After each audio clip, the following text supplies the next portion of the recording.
Welcome to Mogobe Nuggets of Wisdom podcast. My name is Mompoloki Lerumo Mogobe. Our objective is to enthuse, inspire, energize, and empower entrepreneurs and entrepreneurs of all stripes here in BW and beyond. We do so by inviting these entrepreneurs into our makeshift studio. Sometimes we call them to the restaurant, sometimes we go to our studio, and we ask them to share their experiential knowledge, their experiences and their expertise. And we ask them as many questions as we can, aimed at empowering you also as a viewer.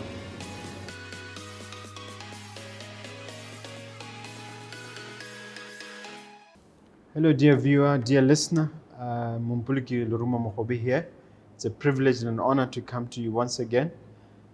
We continually bring impactful, powerful content that impacts on your entrepreneurial and entrepreneurial life.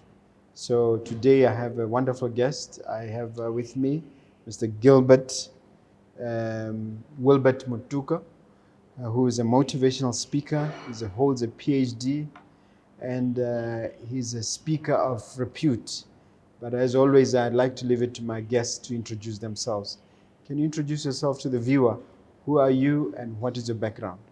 Thank you, Mogobe. I really appreciate the opportunity to be on your platform. I've been following your show for some time and I enjoy it. And I would like to greet the viewers. And as you have already said, my name is Wilbert Mutoko, a speaker, inspirational speaker. I'm an author of 4 books, 3 on financial freedom and 1 on relationships. What are the titles of those books, out of curiosity? One is called What You Have Is Enough. The other one is called 15 Secrets for Personal Financial Success. The other one is called 16 Mistakes Singles Make, Volume 1. Okay. And the other one is called Financial Freedom. It's your 10 for financial success. Okay. Yeah. Of course, you're working on Volume 2 of that one of mistakes. Definitely. Okay. All right. You're a speaker and you also speak on the web. In other words, you speak online. Yes. Tell us about that part of your career. Okay, I'm a certified speaker, certified eSpeaker and online facilitator. And I'm also an executive coach, which means I help directors, managers, and CEOs to build winning teams. But before they build winning teams, they need to build up themselves in terms of self-confidence, in terms of emotional intelligence, and in terms of harnessing all the potentials that are within themselves so that they are able to now build teams and inspire the teams. Okay. Yeah. And what work do you do with entrepreneurs, if any? Entrepreneurs, I do coaching and mentorship. Yeah. Okay. We're here to talk about effective leadership. Effective leadership. And yes. We really want to come to grips with the concept. I think the good starting point for us is consultative leadership. Right. What is your understanding of that term? Consultative leadership. Maybe I would start by giving my definition of leadership, because leadership is one of those words that can be defined in different ways by different people. So for me, a leader is somebody who is a visionary. It's somebody who can see into the future, and they can build a team of capable people and inspire that team to achieve organizational goals. Okay. All right. So in terms of consultative leadership, when we are talking of effective leadership, we are saying, particularly during these tough times, it's not just for tough times, but even when you are not in tough times, in the 21st century, a leader should be somebody who can consult. You go to your teams and ask them, what do you think we should do? Of course, not all the time. Mogobe, you are a group CEO. I don't expect you all the time to be going to your team members and say, what do you think we should do here? But there are some matters that you feel you should go to your people and they give you ideas. Because if you're a good CEO, if you're a good leader, you hire the best. You hire some people who are even better than you in terms of expertise. So if you truly trust them and you believe in the capabilities they have, then it's only wisdom to gather them and say, guys, what do you think we should be doing? So consultative leadership is very important. I know that there are some people who subscribe to dictatorship or authoritarian style of leadership, but I believe in transformational leadership. Isn't consultative leadership really like leading in the kotla? Isn't that our traditional leadership system? You see? Where in Setswana we say, mafoko a kotla mante otle. and that that sort of thing. Right. Allowing people to say their piece. Which means isn't that really something that we have innately as Africans? I like the way you are bringing the Kotla in, because then it causes us to see that consultative leadership is not something we are getting somewhere. It's something we already have, when we have always have it. Okay. Yeah. Now let's talk about the people first. I mean, you turn on CNN and you have a president in America who's always saying, you know, America first. Right. What is this people first concept? People first concept.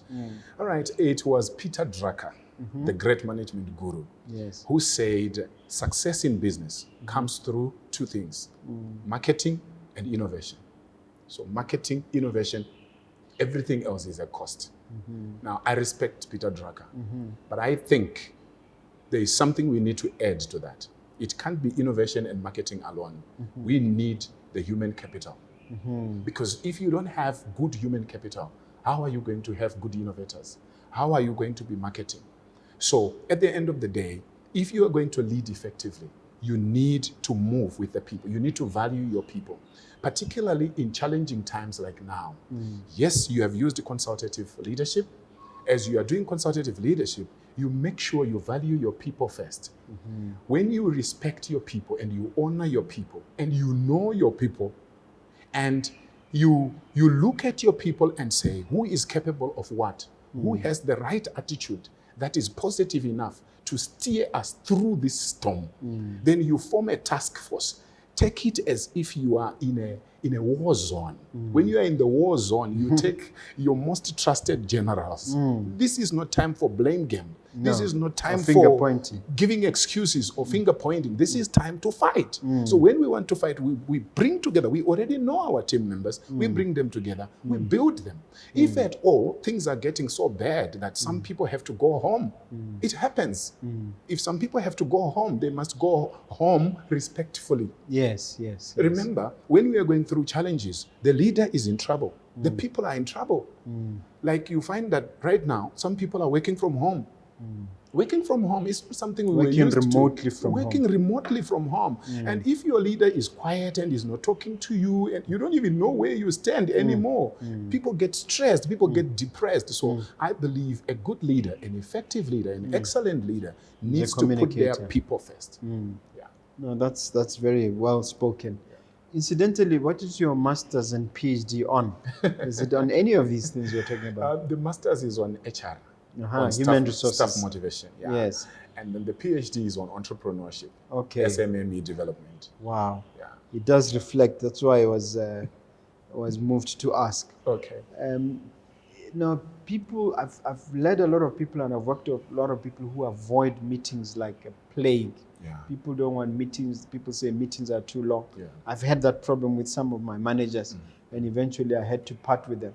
But here you are saying that it's important to have regular meetings and effective communication. In other words, regular meetings are important for effective communication. Yes. Make your case. Good. Why do you think that is important? When I coach directors and managers, CEOs, when I ask them, there is a time when we talk about time management. And when we're talking about time management, I ask them, what are your major time killers? And top of the list will always be too many meetings. Right? So at the end of the day, what we are saying is, especially when you are in war zone, when you are in COVID-19, when things are difficult, we are not saying when you don't have troubles, you don't need to have effective communication. But what we are saying is, especially now, the time that we are in, Mogobe, the leader, you should not be so overwhelmed and you are sitting somewhere in a corner and your people are seated in another corner. Probably you used to have regular meetings face to face. Now it's no longer possible. We need to learn to have virtual meetings. But the challenge that I see coming up over and over among entrepreneurs and leaders is that many leaders believe that when people are now working remotely, they are not working. They are just getting their salary for nothing. So better 5 hours in a meeting, 6 hours in a meeting, you have to. That does not bring productivity. At the end of the day, we have goals to meet. 15 minutes should be good enough for an effective Because leader. you need to get to the point. Get to the Meetings should be point. short. Yeah. Get organized before your meeting.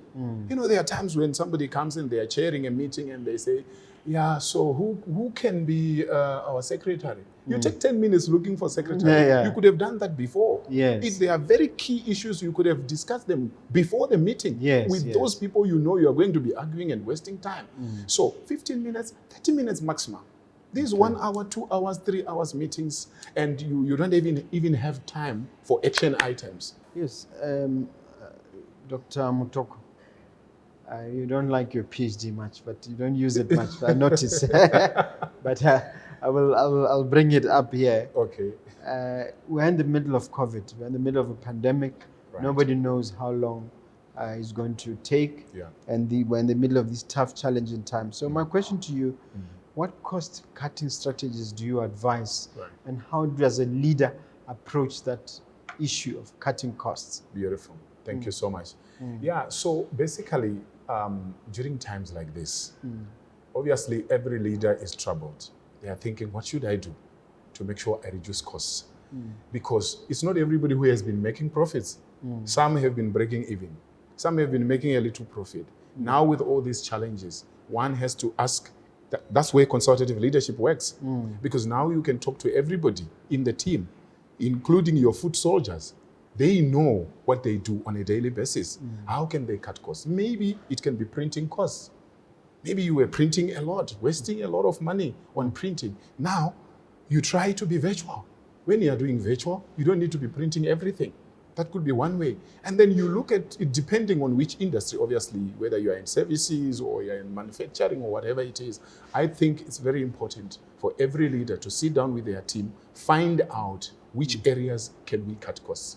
It's difficult for us to say cut costs in this particular area because it depends on the industry. Wow. What about the issue of retrenchment? Do you think that is something that the leader should consider? Retrenchment, yes. Unfortunately, in some cases, not in all cases. What I normally say to people is that instead of you just saying, I can cut costs by retrenching, if you are not careful, you will let go people who would have wanted to stay. And then the people who would have wanted to go, you remain with them. So how do you make a separation between those two sets of people? I think at the end of the day, it's how much you know your team. I know it's harder for a bigger organization. Maybe you have 100 or more employees. We have about 160. Yeah. I always say to people, for the CEO, his or her customers are the directors or whoever is working directly under them. These are the people that the CEO must know, left, right, and center. And then each director should know their managers, left, right, and center. And then each manager, so it goes down to the last person. So at the end of the day, when you, as a consultative leader, you now say, guys, can we sit? You sit down with your lieutenants and your generals. Then they are able to tell you that, no, this one is a pillar. This one has a negative attitude. This one is incompetent. This one. Unfortunately, some people will have to go, but respectfully. Well, which raises me to the question, just as an employer, as a leader, is it not important to make it clear to employees that during times like these, the first to go are the incompetent, are the lazy, are the complainers? Yes, because I'm looking at the fact that here in Botswana, people are safe for 6 months during the state of emergency. We don't know whether it's going to be extended, but suppose it's not extended, what's going to happen? Are people not going to lose their jobs? That will be trouble. And you know, sometimes it's also difficult to have a clear-cut strategy on how to decide who goes home and who doesn't. For example, people will say, let's send back home the oldest. But who knows? Among those oldest, they have been with the company from the beginning. These are the very loyal ones. These are the ones who most committed. And you say, let's leave Mutoko, the young ones who have blood that is running, but you don't even know, maybe I'm no longer interested in working in your organization. So at the end of the day, the issue of competence must be looked at. Of course, to a certain extent, age can be looked at, especially if you are consulting, because somebody can say, you know what, I feel like my body is getting tired. I wouldn't mind going. And then remember, other employees might also say that I'm willing to get half salary. I love what I'm doing. Another person, when the West comes to the West, as long as you consult with them, you don't just have to make a decision. You go, you stay, you go. When you talk to people, you might find, I think you know that in the history of some of the greatest entrepreneurs in the world, they have gotten to a level where they tell their employees, guys, this company is not making any profit. Can you go home? And some guys say, no, we're not going anywhere.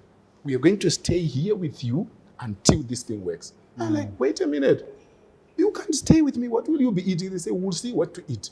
This thing must work. Yeah. So that is because they you have are allowed committed. them. They are committed. But if you just say people go, then you won't know what they are thinking. Yeah. There are people who have sacrificed 3-4 years working for free. But today, they are top directors in these big companies and they are enjoying life. And when some people look at them, they are thinking, these ones, they are showing off. No, they're not showing off. You don't know the sacrifice they made. They have the pride that comes from sacrifice. Okay. All right. Now, one point that you and I need to digest, chew on is stay in touch with customers. Right. And the reason this is important is that you seem to be saying it's an important pillar of effective leadership. Yes. I want you to unpack that point. Interesting. I actually feel like we could have brought it earlier. Yes. Because we didn't arrange them in a certain order. Yeah. But let's take it on.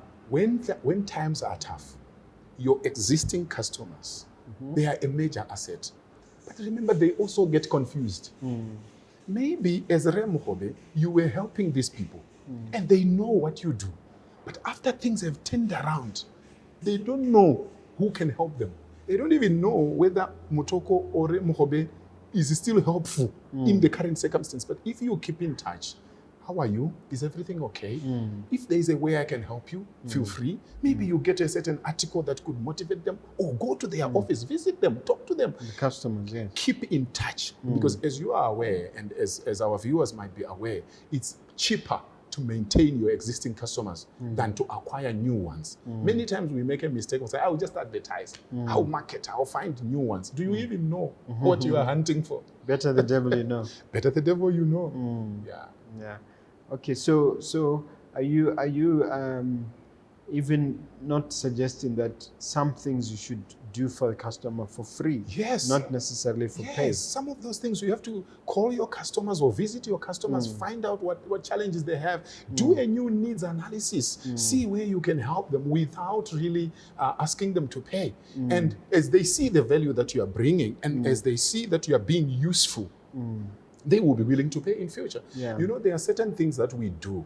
Do you know that before COVID struck, I was feeling sort of fatigue on social media. So really? I wanted to take leave until I read a certain article that was saying, during tough times, if you stand with the people and you publish more and you help people, people will not forget you. They'll remember you. Then I said, okay, let me sacrifice. Mogobe, I interviewed people. From the beginning of COVID, I have interviewed more people in my life than ever before. On Zoom, on Zoom, interviewing people, talking about emotional intelligence, talking about leadership, talking about entrepreneurship. And then when COVID sort of eased out in Botswana, do you know people started sending messages? Dr. Mutoko, thank you. Wow. Thank you for helping us through the COVID. Oh, we were scared. You kept inspiring us. So I said, okay, I could have decided to fold my hands. I would have sort of betrayed my connections, my family, and my followers. Tell us how that works. How do you work with people through e-training or e-motivation, e-whatever? Right. Tell us how it works in practical terms. In practical terms, what we are saying is we used to talk to people face-to-face. Now, because of the COVID-19 crisis, we can no longer talk to people face-to-face that much. So what do? We have to learn new skills. We have to get new competencies. We have to get new knowledge, train ourselves to use Microsoft Teams, to use Zoom, to use any other way that we can so that we can communicate with people and be able to help them where they are. Wow, that's great. So the love for people propels us to I go just that have extra the passion for this next point, personal development. Right. I'm a great fan of Jim Rohn. I'm a great fan of Zig Ziglar. I'm a great fan of Les Brown. People like that when it comes to personal development. Right. Tell me, why do you think that's an important pillar of leadership, effective leadership? Beautiful. Thank you so much. You know, without personal development, the way I see it, is like bathing. If you are not bathing, you cannot say, I bathed a lot last month, so I'm on holiday this month. Yes. You need to develop yourself on a daily basis. Now, one thing that challenges me is that a person like Warren Buffett, the CEO it's called what? Berkshire Hathaway. Berkshire. The third or fourth richest man right in the world. now, he's one of the richest men in the world. Around 2008, he was the richest man in the world. He doesn't seem too concerned about being the wealthiest anyway. Yeah. But right now, he is 90 years old. And he studies every day for hours. Hours. I read he 90-year-old. six hours a day. One of the richest. 6 hours, right? Yeah. And he That's what I read. is in the top 5 CEOs in the world. But he's still reading. Now, Mutoko is CEO of XYZ with 2 employees. He's not studying. But he is praying to God. One day, my God. Yeah. You know, Africa, that's our problem. Yeah. We believe God will do everything. Yeah. That's why sometimes things don't work. We need to develop ourselves. We need to read. We need to watch good videos. We need to have some audio tapes that we listen to or CDs to empower ourselves. Attend seminars, attend webinars, whatever it is that can make us better on a daily basis. Look at, for example, Bill Gates. Bill Gates is one of the richest people of all time. Number 2 in the world. But Bill Gates reads 1 hour before going to bed every day without fail. Not only that. What is he reading? Not only that, he takes reading vacations. You get what I'm talking about? Yeah. And the question is, what is he reading that I don't want to read? Still on this point, and this will be a bit of a challenge to the viewer. I am reading currently 1 autobiography or biography a week. Right. I started with a autobiography by a woman called Shonda Rhimes. She writes screenplays and movies. I've read Curtis Jackson, who's otherwise known as 50 Cent. Now I'm on to a third one, which is on Steve Jobs. Right. So I've just decided, I've loved reading all my life, but I've just decided, let me intentional and aggressive about it. Because when I first started, I used to read 1 book a week. Now I've gone back to that. Wow. Now it ties it into, I'm not saying that to show off to the viewer. No, I'm saying it's important. I'm saying that to say, I believe exactly what you're saying, and I'm actually practicing it. Yeah. And I'm not surprised why you are a successful entrepreneur. Because if you are not growing, you are dying. And you know, we have some of our people, they may not like, some people don't like it this way, but we are here to tell the facts, isn't it? If you say, I don't like reading, I don't like attending webinars, then you're not ready for success. Yeah. Just forget it. Yeah. There's no other way. Success comes by principles. Now, if you are a leader, especially in tough times, and you're not developing yourself, what are you trying to do? Yeah. Now, let's develop this one a bit further. The issue of personal development. Right. As we leave it as a pillar for personal development, why as an important pillar of leadership, why do you think it's so important? Reading and personal development in general.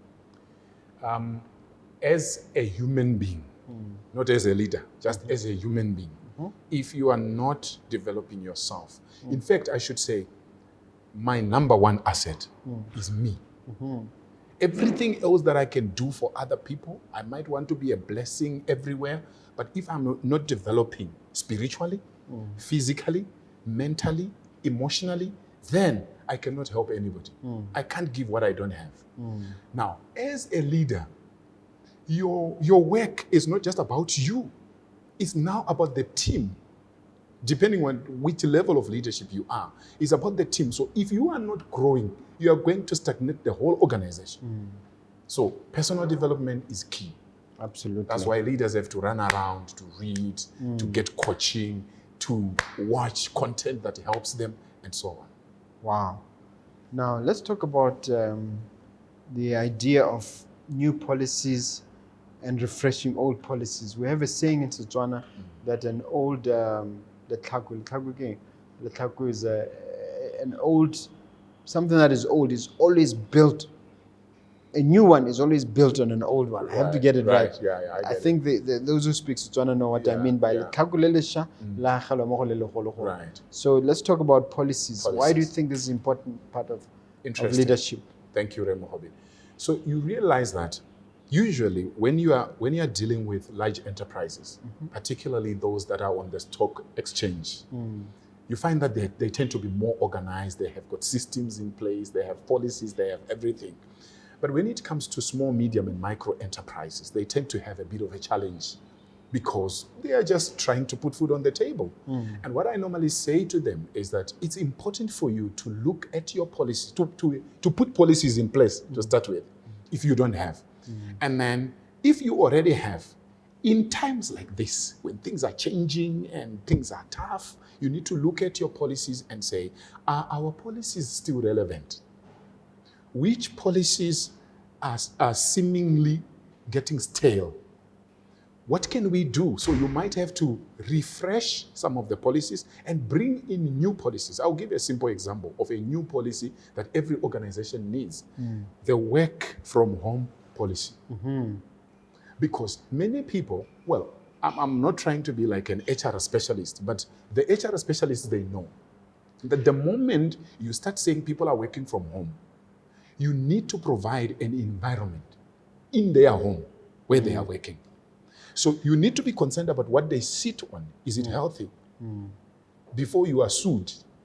I hope no employee will cause their employer to be sued, right? Yeah. But think about those things. If your employees have got desktops in the workplace, when you are now asking them to deliver from home, do they have desktops? Do they have laptops? Are you giving them the facilities? You're expecting them to work from home. Have you provided the internet for them and things like that? Now, it's difficult for you to do all that without something that guides you. So you need actually a policy. Actually, that's a very interesting concept, because since we haven't seen a pandemic of this nature in our lifetimes, some things will have to be started anew. For instance, do employees come to work in their pajamas? And are they 24/7? How do you monitor them? Somebody in your field might be challenged to come up with these policies. So what would you look at? What sort of things would you want to include in that policy document? In that policy. So I'm still looking at, when we say you're working from home, what do we mean? Are you still working from, for example, 8 to 4 or 8 to 5 or 9 to 5, whatever it is? What are the things that we expect you to do now that you are working from home? For example, as soon as it's time to start work, if we call you, we expect you to pick your phone. It cannot be on silent. If we send you an email, we expect you to respond quickly, because this is the only way we can talk to you. Maybe we send you a WhatsApp, we expect you to respond. So this avoids a situation where an employee is just at home. They don't pick their phone, they don't respond to WhatsApp, they don't respond to text message, they don't respond to email. And on the other hand, as the leader, you're thinking, we are paying you for sleeping. Because it's not clear. Let it be clear in the policy. And many other things. I mean, your usual things that you would put. So are these the sort of services that you would provide to corporates to give them guidelines? No. Oh, okay. I do that when I'm coaching. When I do executive coaching, I do that. But I don't have a training program per se where I train people on that. All right. Now let's go further. Let's. I'm enjoying this conversation, but let's go further. Being proactive and not reactive. Right. That's very, very important. Right. Can you be both? And why is one better than the other? That's a good one. Yeah. Okay, so for starters, being proactive means you. In fact, I normally like to give it this way. Have you ever seen people playing boxing? Or maybe they are doing wrestling? I've seen boxers. I've watched boxing. Boxers, right. Can you imagine a boxer whose strategy is each time they get in the ring, they wait to be punched first, then they will punch back. All the time. What if you are punched and you pass out? Yeah. So you need to be proactive. You get into the ring and you study the guy. You are the first to punch. Yeah. If you are reactive, you are the type that waits. Things happen to you, then you will do something. So we have some leaders. You're a counter punch. Yeah. What's wrong with being a counterpuncher? Counterpuncher is okay. But like I'm saying, what if the punch is so big? You can't wake up. Yeah. You know? Yes. So I think as leaders, we need to be more proactive. Like you will agree with me that even with this COVID-19, there are certain institutions that had already gone online before COVID. So they were already doing something. So when COVID struck, they already had some systems in place. What they did was just to beef up. So when we look back now, we are thinking, wow, they are so smart. How did they maneuver? Because during COVID-19, when you as a director or as a CEO or as an entrepreneur, you are thinking, oh, we are finished. How are we going to do this thing? You want to buy laptops. Nobody is sending laptops from anywhere. You are closed. How do I get Wi-Fi? And people were panicking. That's a bit being reactive. But those who were proactive enough went ahead. But do you realize that now that things are getting a bit easier, some people have already forgotten. They are not anticipating something worse than COVID. So those who are proactive are already saying, whoever brought this COVID, whichever way it came, we can have something worse. What are we doing to make sure that when problems come, we are in advance? We are not retreating. To mitigate the risk. Okay. So there are times when you are reactive because things have happened without you having planned, but it's always important to be proactive. And I think under proactiveness, it also includes things like saving money, whether as individuals or as corporates, or even as governments. When you save money during tough times, in my book, 15 Secrets for Personal Financial Success, I talk about emergency fund. Do you know there are people such that, even if their iron stops working today, they are doomed. They can't even go to work. I think this is an opportunity to remind the viewers that you cannot survive in the long term and you cannot be financially successful unless you put at least a percentage of what you earn each and every time. I think it's a basic concept that you can pick from any book, whether it's Think and Grow Rich, whether it's The Richest Man in Babylon. It's a basic concept, and I could not agree with you more. Put 10%, 20% of whatever you are having. The more the better. Maybe even up to. I urge my listeners, when I talk to groups, I urge them to put aside a minimum of 20%. Beautiful. Yes. Yeah. You can call it a rainy day fund. Yeah, rainy day fund. Yes, that's true. All right, let's talk about the idea of the teams being retrained. Right. Because we engage in training, although I must say at Mogobe Incorporated, we're not taking full advantage of it. Okay. And it's something that I'm talking to my team. Right. But there's provision for training. Right. In terms of the training levy. Yes. So, but you're going further, you're saying, not just training, but also retraining. Retraining. Speak to that point. Beautiful. So, good leaders, they always make sure they train their people. Because it's about the attitudes, the skills, the competencies, continuously improving. Now, when you are in a tough situation like this one, there is a new set of skills that people need. For example, one of the reasons why I was able to interview a lot of people and do a lot of speaking during the depth of the COVID-19 Mobotswana. It's because I was ahead in terms of using online tools, because I belong to the Professional Speakers Association of Southern Africa, and those are things that we have already been talking about. Can you do a little shameless pitch on SASA? Tell them about that. The Professional Speakers Association. ProSASA. Yeah. Because I'm one of the founder members in Botswana, but I have not been renewing my membership. You just reminded me that I should. Okay. But tell them a bit about that organization. Okay, so the Professional Speakers Association of Southern Africa is not just about South Africa. It started in South Africa, but now it's growing to the rest of Africa. Yes. I'm privileged to be the first person in Mobotswana to join. So I'm actually part of the leadership of the SASA. We were together in January, chapter. Remember? Yes, we were together in January at the Travel Lodge. Yes. Yeah. So this is a place where we learn how to speak.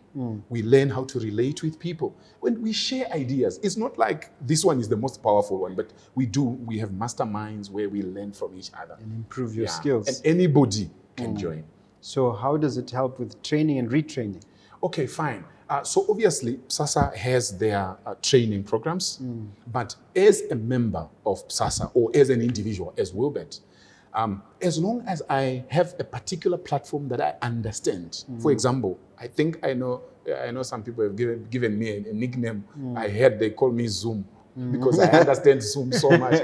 But it's not only Zoom that I understand. I understand Zoom, I understand MS Teams. Obviously, the simple ones like Skype, WhatsApp and stuff. But with Zoom, I've been and you're using Zoom for self-taught. some. Yeah, mostly self-taught. Yeah, you know, you go on YouTube, you can learn everything there. Yeah, you go on Google, you learn, and you keep experimenting, you mess up. So how is this important for entrepreneurial leadership? It's very important because right now, you see, particularly in Africa, we have huge opportunities. Look at how e-commerce takes place in the US. Look at how e-commerce takes place in China. Here, many people spend time now on their phones. But when they are on their phones, my question is, what are they doing? You know, just, sending messages, Sometimes having it's fun. just social stuff. Yeah. And we are Getting saying entertainment. Yeah, entertainment. We need to reduce entertainment. You know, if we are going to build successful organizations, if we are going to become massively big and sustainable, we need to be on the phone. While you're on the phone, ask yourself, how does WhatsApp make money?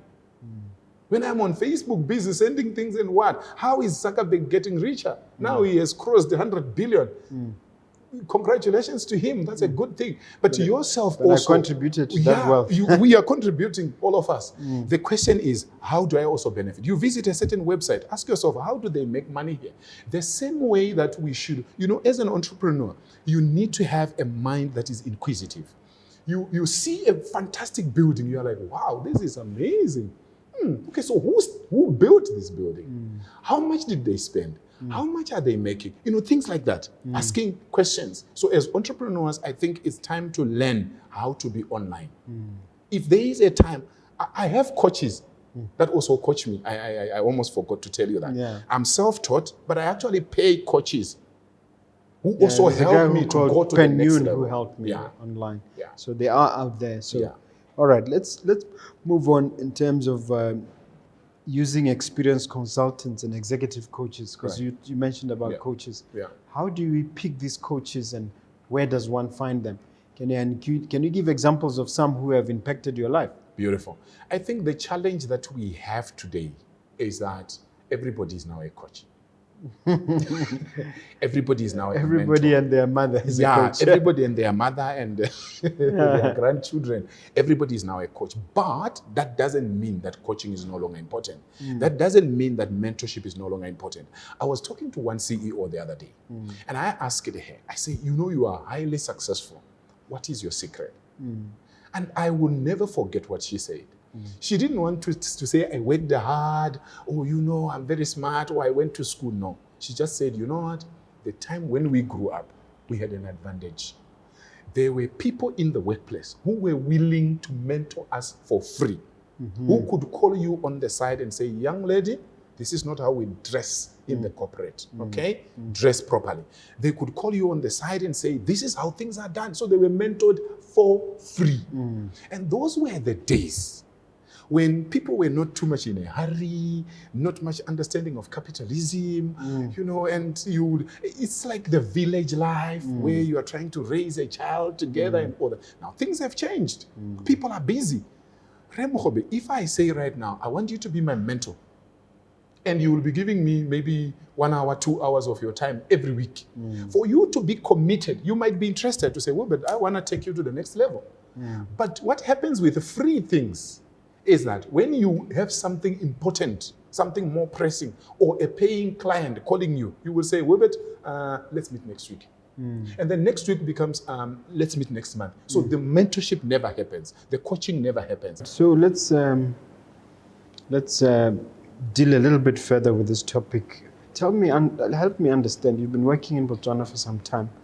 Why do you think Botswana are so reluctant to pay money for coaches and business trainers? Where does this come from? Why do they want even such important things for free? That's a very good question. Thank you very much. Sometimes we never know whether it's only Botswana or it's other people. I can only talk about my people. Yeah. So generally, For me to say, I'm coming to Mogobe to coach me. I know Mogobe is a good man. He has got good intentions. But I've never seen what he can do for me. So for me to pay, I might need to hear someone else who says, hey, have you heard about this guy? I say, hey, what happened? Then they tell me their experience. Then I will be able to trust the Mogobe. Yeah. So I think people have always thought that you can read books by yourself.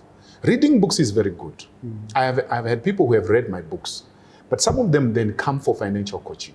They say, Doc, I need you to help me with my finances. I read your book, or I read your books, help me. So what do? I sit them down and I understand their life. It's different from the book now. In the book, I generalized for everyone. But now I sit down with them and I say, which assets do you have? They are worth how much? Which liabilities do you have? They are worth how much? How are your expenses every month? What's your income sources? What is your vision? How many dependents do you have? You know, I do such an analysis, and then I'm able, it's like a diagnosis. The same way that you and I can decide not to go to the hospital because we think we know what we are doing. You have a headache every day and you start reading, they say you can apply Vaporub on your head. Sometimes it works, sometimes it doesn't work. And then, but if it continues, you go to the doctor. Then you go to the doctor diagnoses, and then he suggests something for you. So when you work with a coach, that's one thing that many people have never understood. When you work with a coach, you are allowing a second opinion. You are allowing an expert. You are drawing into the experience of the coach who has been helping many other people so that they can help you in your specific circumstances. So even when I do executive coaching, I tell my clients, I don't use a blanket approach because you are different. Some people are introverts, some people are extroverts, some people are, we have different experiences and we have different aspirations.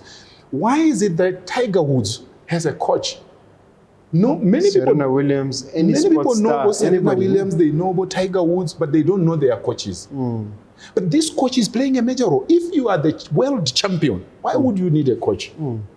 But they are smart enough to know that I need someone, pain or gain. It's either Mogobe works very hard every day because he wants to gain more.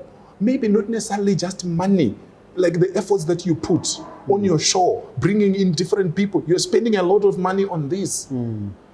I understand it because I have a studio and I have been bringing people. It has demands on your body, on your mind, on your emotions, on your pocket. You buy lights, you buy all kinds of things. And it's because of the gain. You are seeing more Botswana becoming, enlightened. I was watching some of your videos and there were people who were commenting that, you know what, you are actually raising a generation. There was a comment like that. And I said, yes, this person has seen very well. So Mogobe is spending so much money on this. The same way I spend a lot of money on this. It's important. It's important. This thing costs nothing less than 2,000 pula. Just this microphone. Well, a lot more than that, but let's leave that one. You see what I'm talking about? It's an investment. Yes. So you are excited by the gain of seeing more people coming up and becoming more successful entrepreneurs. Absolutely. Yeah. So creativity and innovation comes either through pain or through gain. So in an organization, if we want our people to be more creative and more innovative, let's reward creativity. The same way they do it, companies like Google. They do. Yeah. They go out of their way to reward their innovators. Now, we've come to the end of our time together, Doc, they call you Doc. Could you look at the camera, that one I believe, and just inspire the viewer. And then perhaps even as you do that, offer them what services you can give them and indicate how they can reach you. Thank you very much, Mogobe. Yes. I really appreciate the time. Thank you, our viewers. We appreciate your time. I want you to know that regardless of the challenges that you are facing right now, there is no storm that lasts forever. Every storm will come and it will go. These challenges that we are in, this is your time to develop yourself, to become strong emotionally, to become strong mentally, to become strong physically, even in terms of your physical fitness, to become stronger even spiritually. And this is a time for you to help more people. When COVID-19 struck, one day, a certain person was knocking on our gate. And this person, we didn't know the person. And they say, we are dying of hunger. I'm like, I called my wife. I say, this person is saying they are dying of hunger. What do? We took from whatever we had stored for our family, the joy of giving. Before I knew it, a WhatsApp comes in from a different person. This one I knew them, but we had never met. They are saying, you know what, if you don't help us, things are not going well. And the joy of being able to make life easier for others, that's one thing that excites me. I wake up every morning and I'm excited. What can I do for Botswana today? What can I do for Africa today? I think all of us need to wake up with that desire. It's not always about money. It's not always about material possessions. It's okay to have those things. You know, when I was growing up, I was thinking when I grow up, I want to have big cars. I want 7 of them, one for Monday, one for Sunday, one for Tuesday, and then I have another one for funeral, and I have another one for wedding, and then I have 100-bedroomed house, you know, so that people can see me. As I started reading and being coached and being mentored, I learned that no, that's not life. Life is how many people you can empower. That's leadership. Leaders have a vision. Leaders inspire others to do better. Leaders grow others. By the time you leave the world, you will have left multitudes of people. So that at your funeral, people should not be crying. They should be dancing and celebrating a life that has been well lived. Thank you so much for your time. I appreciate you. My YouTube channel is called Dr. Wilbert Mutoko. I'm on Instagram, Dr. Wilbert Mutoko. I'm on LinkedIn, Dr. Wilbert Mutoko. If you want to email me, wilbertmutoko@gmail.com. Thank you. I love you. Bye-bye. Look, as we conclude, let me thank you. Yes. I see the difference you are making, the impact you are making. Yes. I will invite you again. This is just the beginning of a long, or a continuation of a long association, I believe. Thank you very much, Doctor. I appreciate you, sir. I appreciate the work you are doing and your team. God bless you. Thank you very much. Yes. Yeah.